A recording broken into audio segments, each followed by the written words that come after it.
like I could just die any minute. Going for a ride down the side, PCH, country limit. I don't need a guide, follow lights, take me where I wanna visit. Are you alive?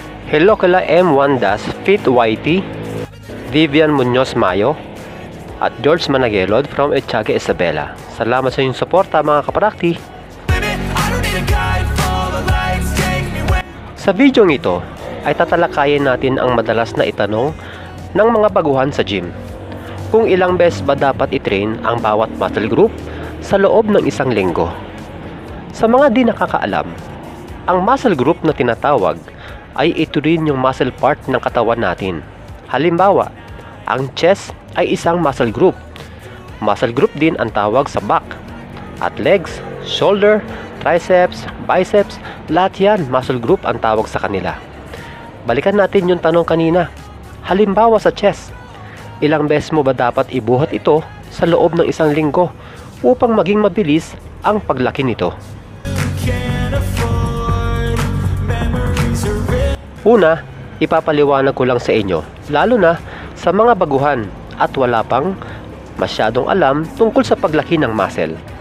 Sa tuwing tayo ay nagbubuhat, halimbawa, nag-bench press ka, pagkatapos ng isang set, makakaramdam ka ng pamamaga sa iyong chest. Ang pamamaga na ito ay tinatawag na muscle pump o blood flow kasi maraming dugo ang napunta sa iyong chest.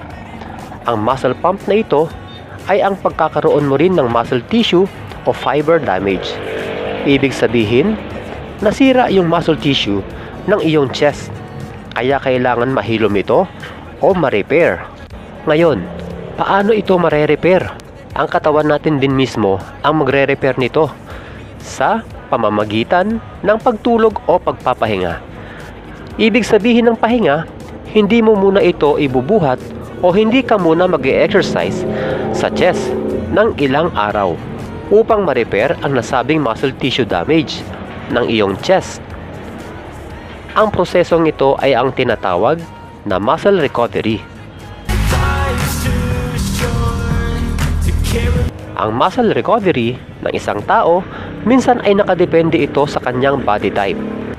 May mga tao kasi na mabilis makarecover. Meron ding ilan na matagal. Para sa mga ordinaryong tao, nasa 2 hanggang 3 araw ang kanilang muscle recovery. Ibig sabihin, dapat ay lilipas muna o meron kang pahinga sa chest ng 2 hanggang 3 araw bago mo ulit gawin ang chest workout. Kaya, kung nag-chest ka ng Martes, mag-chest ka ulit ng Biyernes o kaya ay Sabado.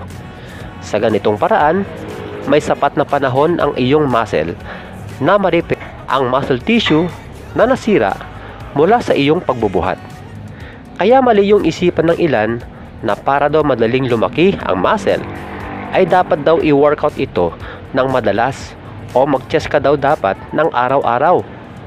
Dahil ang buong akala nila na kaya lumalaki yung chest nila kapag sila ay nagbe-bench press, ay literal na malaki na agad ito. Hindi ganon mga kaprakti. Ang paglaki na ito ay dahil sa blood flow lamang. Dahil pagkatapos mong magbuhat, maya-maya ay babalik na ito sa dati niyang laki. Tandaan nyo, ang paglaki ng muscle ay hindi instant. Yun bang nagbuhat ka ngayon, bukas ay malaki na ito. What? Ang paglaki ng muscle ay paunti-unti at bibilang ka dito ng buwan o taon bago mo makamit ang malalaking muscle. Upang maging matagumpay ang iyong muscle recovery, 2 bagay ang dapat mong tandaan: matulog ng sapat at kumain ng mga pagkaing mayaman sa protina. Kailangan mong matulog ng di bababa sa 7 oras kada araw. Kung mas mahaba pa dyan ang naitutulog mo, mas maganda. Dahil ang mga cells natin ay mas nagiging aktibo sa pag-repair ng mga nasirang muscle tissue kapag tayo ay tulog. Kaya kung lagi kang puyat o kulang ka sa tulog, mabagal ang muscle recovery mo. Dahilan upang maging mabagal din ang paglaki ng iyong muscle. Ang pagkain ng mga manok, itlog, isda at baka maging ng karneng baboy ay nakakatulong din upang mapabilis ang ating muscle recovery dahil ang mga ito ay mayaman sa protina at amino acids na siyang mga sangkap upang mapabilis ang paglaki ng ating muscle. Maaaring itanong nyo, paano kung kulang ako sa tulog pero marami o sapat naman yung protein na kinakain ko? Lalaki pa rin ba ang muscle ko? Muli, ito ay depende sa isang tao, sa kanyang genetics. Yung iba, lumalaki pa rin kahit kulang sa tulog o kaya ay kulang sa protein. Ang mga taong ito ay mga masuswerteng nilalang o kung tawagin ay genetic gifted. Kapag inaraw-araw mong itrain ang isang muscle group, ay malaki ang posibilidad na ma-injury ka dahil ito ay nasobrahan sa pagbubuhat o tinatawag ding overtraining. Dahil dyan, makakaramdam ka ng pananawa sa pagbubuhat dahil iniisip mo o inaasahan mo na mabilis ang paglaki ng iyong muscle. Pero kabaligtaran ang nangyari dahil walang paglaki ito. Dahil na rin sa kakulangan ng muscle recovery. Nasayang ang pagod, hirap at salapi mo sa gym. Dahil meron kang muscle group na halos araw-araw mo itong gawin, natural madaragdagan din ang oras na ginugugol mo sa gym. Para ka lang din nagtapon ng pera dahil panay ang bayad mo sa gym pero hindi naman lumalaki ang muscle mo.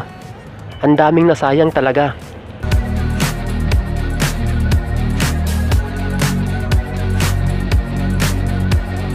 Una, i-check mo yung haba ng tulog mo at sapat ba ang protina na iyong kinakain.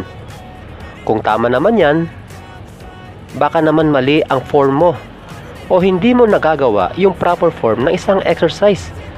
Pero kung sakaling nagagawa mo rin ang proper form, mag-adjust ka na ng araw ng pahinga.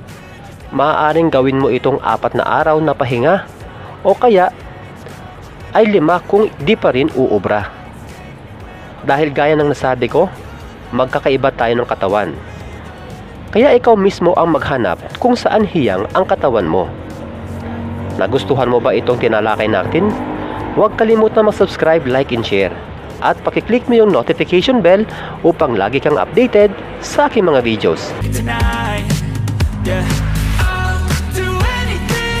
Hanggang sa muli mga kaprakti, God bless!